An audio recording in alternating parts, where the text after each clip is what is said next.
కాదు రితు నీకు కాళ్ళే అందుతలేవు నీకు అంత ఎందుకు ఫోటోలు దిగిన నడు రాదు ఇష్టం అది. అరే నడు స్టాండ్ పెట్టేసి నడిపోదా మమ్మీ ఫోటో దిగితే బండి రాదనుకుంటారు మమ్మీ.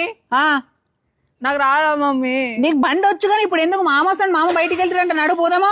అదొక కిక్ ఉంటుంది మమ్మీ నీకు తెలియదు. కింద పడితే పళ్ళన్నీ రాలిపోతాయి అప్పుడు మంచి కిక్ వస్తుంది. కింద పడితేనే బండి వస్తుంది అర్థమవుతుంది. వస్తుంది బండి. ఏడో రాజ్యాంగంలో రాసి పెట్టిర్రమ్మా. మోకాలు చిప్పలు పగిలినా ఏం పగిలినా బండి నడపాలి. మంచిగా ఉంటది అట్లా మస్తు ఉంటది. అరే నడు వద్దు ఏ రీతు వద్దని చెప్పిన నేను మమ్మీ. అరే రీతు నా మాట నేను చెప్తాను. అరే వద్దు రీతు. అరే ఆగా ఇంకోసారి దీనికి బండి ఇచ్చినా అనుకో నువ్వు మంచిగా చెప్తాను నేను. మామ అయ్యో మామ ఇయ్యద్దు నువ్వు బండి ఇయ్యకనాను నిన్న అసలు కోంపల్లి కూడా నేను పంపియను నేను అసలు చెప్తాను. బండి కోసమైనా కోంపల్లి వస్తాను నేను. అదే అంటనా నేను మామకి చెప్తా కదా అయినా కూడా. చెప్తే కీస్ ఉండయా? చెప్తే కీస్ ఉండవా? కీసు దాచిపెట్టమని చెప్తా తాతయ్య గానీ నడు తీసుకొచ్చి పోవుడే బయటికి. ఇయ్యకనా నువ్వు దానికి ఇంకొకసారి బండి చెప్తానా నేను. ఎట్లా నేను కూడా చూస్తా. ఎట్లు ఇస్తాడో నేను కూడా చూస్తా.